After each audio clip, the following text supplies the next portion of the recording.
Welcome to hematology. Alright guys, so today our topic of interest is going to be bleeding.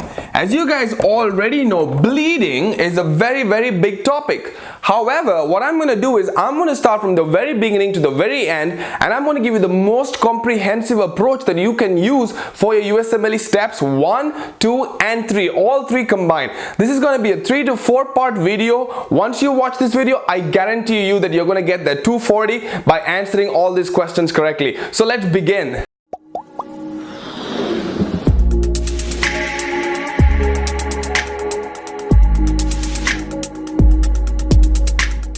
So let's start from the very beginning, guys. First off, let's put it this way. A patient comes to you and tells you they are bleeding. What is the first question you must ask yourself? That's where you're going to begin. So the first question you're going to ask yourself is, what type of bleeding this is? Alright, is it a superficial bleed or is it a deep bleed? Alright, so if you have bleeding, the first important thing you're going to ask yourself is it superficial or is it a deep bleeding?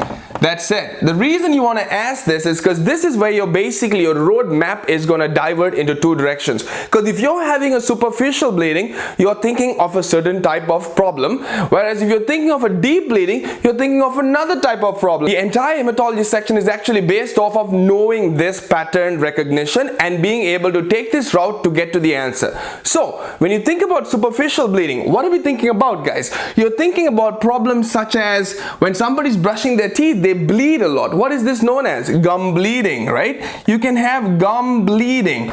Or if somebody has some form of bleeding from their nose, what is this called? This is called as epistaxis, right? Epistaxis, all right. And then you can have small little patches of bleeding on your hand or your legs or any part of your body, which can be going from smaller size to larger size, which is going to be petechiae, purpura, or ecchymosis. From small to large, guys. The sizes are something that you don't really have to know, but important thing is for you to recognize what kind of superficial bleeding this is. Now, apart from these patterns, women specifically will come with one important complaint, guys, and that is in fact going to be excessive bleeding, which is called menorrhagia. Menorrhagia, increased bleeding when they have their periods, right?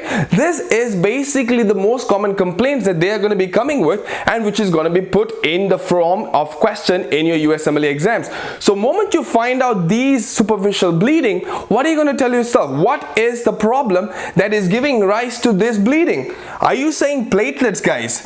Are you saying platelets? Yes, it is, right? If you have a superficial bleeding, this becomes an platelet problem. This becomes a platelet problem. That's it. Now when you think about deep bleeding, essentially 2 important complaints is what you're going to get, and this is going to be joint bleeds. You can have a joint bleed known as hemarthrosis, or you could have deep tissue bleeding. Alright, deep tissue bleeding. So if somebody comes with complaints saying, listen, I was playing some form of sport and then I hit my leg, and then next thing I realize is my knee is all swollen and it's red, and you see this whole bleeding that's happening within the knee joint, that becomes hemarthrosis, right? Whereas if somebody gets hit on the thigh and the next thing you know, initially there's no bleeding, but after a day or 2 they see this really large deep-seated bruise there, right? When that's present, this is called your deep tissue bleeding. If you have one of these 2 symptoms, automatically you're thinking, wait a second, it's not bleeding initially, which means there's no problem with my platelet plug, is there? It's a problem with the stability of the platelet plug, which is known to cause a late bleeding. And therefore, if you have a deep bleeding, you are gonna say there's a problem with coagulation cascade, guys, which is to do with your clotting factors. All right, your clotting factors. That's it. So most important thing what I want to first off put in your brain is, patient comes with bleeding. Any USMLE question you see, guys, if there is bleeding, you're going to look into the question, you're going to dissect and see, is it a superficial bleed or is it a deep bleed? Once you recognize that pattern, your next step is telling yourself, where the problem is. If it is superficial bleed, it is a platelet problem. If it is a deep bleed, it is a coagulation cascade and clotting factor problem. Got it? Alright, let's move much deeper into the story. So your patient comes with bleeding, and then you ask yourself, is it a superficial or deep bleeding?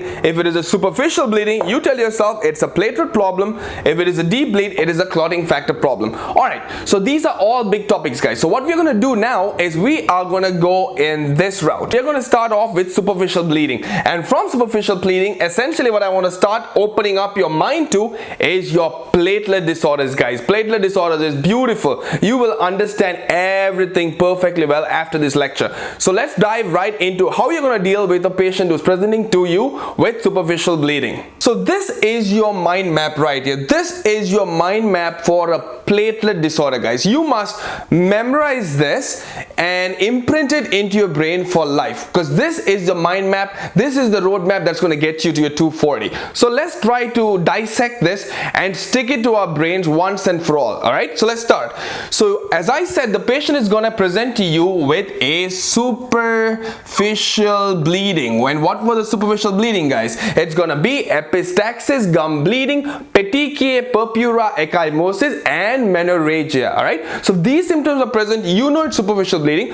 Automatically, what do you tell yourself? It is a platelet disorder. That's it. It is nothing to do with your coagulation cascade, but it's a platelet disorder. So you're going to go into one direction. Alright, so now when you come into one direction, fine. In your brain, you told yourself, you know what? This is in fact a platelet problem. How are you going to confirm that it is a platelet problem? What you're going to do is something called a bleeding time, guys. A bleeding time, right? If your bleeding time is prolonged, because the thing is, think about it, right? If I prick my finger, normally what should happen is you're supposed to form a primary platelet plug.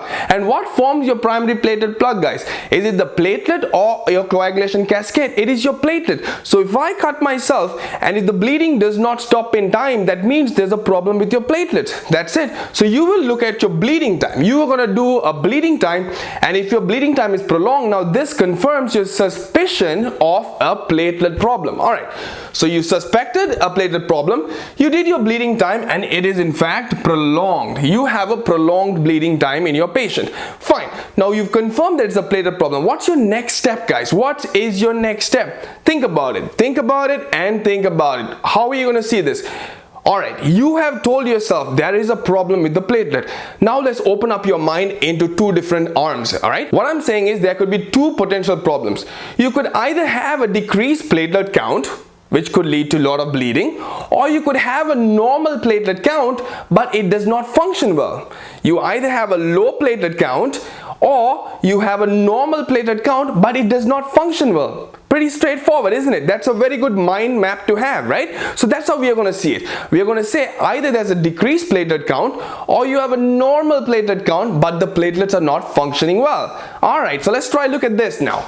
Now as I said, you're going to get your platelet count. That's what you're going to look for. And normal platelet count is 150,000 to a 450,000, right? So if you have a decreased platelet count, essentially meaning less than 150,000, you're going to tell yourself, you know what? This guy has got a decreased platelet count, right? Thrombocytopenia. You can have a decreased platelet count or you could have a normal platelet count. So let's go with our decreased platelet count first. Now the moment I go into a decreased platelet count, now let's open this up into two separate arms again, guys. Now think about it. Think about the platelet, right? Where is the platelet produced? From the bone marrow. Okay. And where is the platelet circulating? In the blood, right?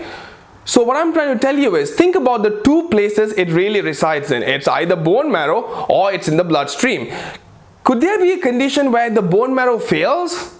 Yes, there could be, because that means if your bone marrow is failing, your production is failing, then you're going to have thrombocytopenia. Makes sense, right? Or your production is normal, but your platelet is getting destroyed in the blood. Those are your two arms, guys. Either your bone marrow is failed or your platelets are getting destroyed in the periphery. Those are the two arms. So let's get back here now. Now, as I said, your patient's got a decreased platelet count. The two possibilities are either there's an increased breakdown of platelets in the periphery or there's a decreased production in the bone marrow. So now what are are the causes that actually causes an breakdown of platelets in the periphery? What are the conditions that's always tested in the USMLE, guys? So moment you come to a decreased platelet count and you know there's peripheral destruction of platelets, you must think about these possible causes, which is only 5 possible diseases, guys. These are the 5 that's always tested all the time. So what are the 5 diseases you must know that is a cause for a decreased platelet count in the periphery? It is going to be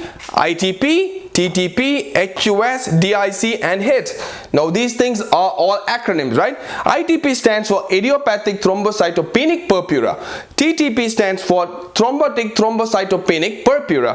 HUS stands for hemolytic uremic syndrome. And DIC stands for disseminated intravascular coagulation. And last but not least, you got HIT. What is HIT? Heparin-induced thrombocytopenia, guys. We are going to talk about each individual disease separately, okay? But first important thing, I want your mind to open up and have a mind map, all right? So you guys already know what was the causes for a decreased platelet count, all right, because of peripheral destruction. Now what if there was a problem with your bone marrow, guys? I want you to remember a mnemonic called FIG. F-I-G.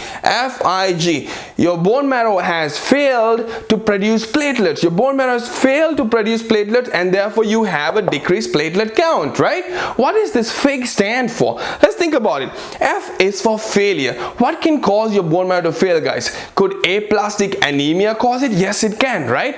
How about myeloplastic disorders? Yes. How about myelodysplasia? Yes, it could, right? So these are the causes you're going to think about if a patient's having a marrow failure. So you're going to think about conditions such as aplastic anemia, myelofibrosis, myelodysplastic disorders, all right? So your bone marrow has failed because of a problem in your bone marrow. That makes sense. All right, what does the I stand for? The I actually stands for 3 things. The 3 things is invade. Something has invaded into your bone marrow and prevented the production of platelets, and in fact possibly other bloodlines as well, but it has invaded your bone marrow. What invades your bone marrow, guys? This is pretty straightforward. It is gonna be cancer, right? Any form of metastasis. Where do mets always go to? Through the bone, right? It goes to the bone marrow and replaces it. If you have no marrow, you got no platelets. That's it, right? So you would think about invasion, right? In your FIG, I stands for invasion. That's one part of it. What's the next I stand for? Irradiate. What is irradiate? Well, if somebody's got cancer, can you give them radiation? Yes, you do. So radiation along with, I also want you to remember, chemotherapy, all right? Radiation and chemotherapy can cause bone marrow suppression, and as a result, it's going to cause a decreased platelet count and lead to bleeding. Then we have the third I, which is for infect. What infects your bone marrow? Wait a second. What about HIV, hepatitis C, right? HIV and hepatitis C, guys. These are the 2 big ones you must know. Hepatitis C and HIV. Anybody who comes with a platelet problem, anybody's coming bleeding and your platelet count is low, you must get a HIV test as well as a hepatitis C test. It's important because in fact it causes your bone marrow to fail to produce platelets. That's it, right? So FIG, failure, I for invade, irradiate and infect, and lastly you got G, genetics. So what I'm trying to say is there's genetic problems which is causing this patient's bone marrow to not produce platelets. Well, what conditions are often tested? These are the 4 conditions you must know, guys. They don't really test too much about it, but you just need to know about it so you can get that 240 plus. So what are the conditions? We have gray platelet syndrome, you got Wiskott-Aldrich syndrome, you have TAR syndrome, and lastly you got May-Hagelin syndrome. We are going to talk about these conditions separately as well. But now most important thing, let's just quickly recap, guys. Patient comes with a superficial bleeding. What do you tell yourself? It is a platelet problem. How do you confirm? You will get a bleeding time which is going to be prolonged. If your bleeding time is prolonged, your next step is to decide, okay, is there a normal platelet count or is there a decreased platelet count? So what's the test you can order? Order a CBC, and you're looking for your platelet count, and you have a normal platelet count of 150,000 to 400,000. 150,000. If it is normal, you go to one side, but if it is decreased, you tell yourself, you know what, this is in fact thrombocytopenia. The moment you come to conclusion, all right, so there is thrombocytopenia, that's only two possible causes now, right? If it's thrombocytopenia, it's either peripheral destruction or your bone marrow has failed to produce it. If it is a peripheral destruction, it is ITP, TTP, HUS, DIC and HIT. 5 diseases, that's it. If your bone marrow has failed, you are going to tell yourself FIG, F-I-G. F for failure, I for invade, irradiate, infect, and G for genetic. That's it. Once you know this scheme, you are good to go for decreased platelet. So let's go to the other side now. Now your patients come with superficial bleeding, you're going to follow the same route, except this time you're going to have a normal platelet count. So you're having normal platelet, but it is not functioning. Why would it not function? Well, there could be problems with your platelets. I'm going to show you one beautiful drawing which is going to explain every disease that you're going to be seeing on this left hand side. Now I want you to first off print in your mind what you're really looking for. All right, so moment you think of normal platelet count, you are going to separate this out into either reversible causes or irreversible causes. So reversible causes are something that we are giving the patient to prevent the platelet from functioning. Or why do we do that? Well, we do that because of certain conditions such as MI. If you put a stent in, right, there are certain conditions where you don't want your platelet to form a plug to prevent the stent from closing. So when I think of reversible causes, think about drugs, guys. Drugs that's causing the patient's platelet to not function. But that's not all of it. All right, so let's go here. So when you have a normal platelet count, you have two possibilities. It's either reversible or irreversible. If I say reversible, number one, I am saying uremia. Uremia could happen if the patient's kidneys fail. Now when you have a kidney failure, what happens is this uremia actually prevents your platelets from degranulating. Remember the scheme, guys. When you look at the scheme, what happens? Your platelet, in order to start your primary platelet plug, it has to degranulate, right? It has to degranulate and release its content from its alpha granules and dense granules. And uremia prevents degranulation. If it prevents degranulation, you don't get your ADP, you don't get your calcium, you don't get your von Willebrand factor, fibrinogen, epinephrine. All of those good stuff are present in the granules of the platelets. So if your platelet does not degranulate and release these contents in uremia, you will have bleeding, right? So that is why uremia is going to cause this problem. And then you got aspirin. Then you also have P2 white well inhibitors such as what? Clopidogrel, right? Prasugrel, ticlopidine. These medications actually block these ADP receptors in your platelets and prevent them from functioning. Then we have your GP2B3A inhibitors such as what? Abciximab, tirofiban, eptifibatide, right? These medications can also prevent your platelet from functioning. So when you have a normal platelet count and they are not functioning properly, automatically, guys, you must think of medication or uremia. Medications or uremia. That's it. Those are the two things. So always have a broader picture in your brain before you narrow out into individual causes. Alright, so we are done with our reversible causes. Next is obviously going to be irreversible causes. Now irreversible causes is basically the platelet inherently lacks something because of a genetic problem. So what conditions are these? These are going to be von Willebrand disease. Why? Because you're lacking what? Von Willebrand factor, right? Then you can have Bernard-Solier's disease. Now this I'm going to show you in the picture after this. In your Bernard-Solier's disease, you're going to be lacking GP1B receptors, which is required for what? For the platelet to bind to your von Willebrand factor, right? If you do not have it, it cannot bind. So lack of GP1B gives you Bernard-Solier. 1B, B for Bernard, B for Bernard, all right? Then you got Glanzmann's thrombasthenia. Wow, what a long name. What is the receptor that's missing in a patient with Glanzmann's thrombasthenia? Think about the other receptor that's present on your platelet.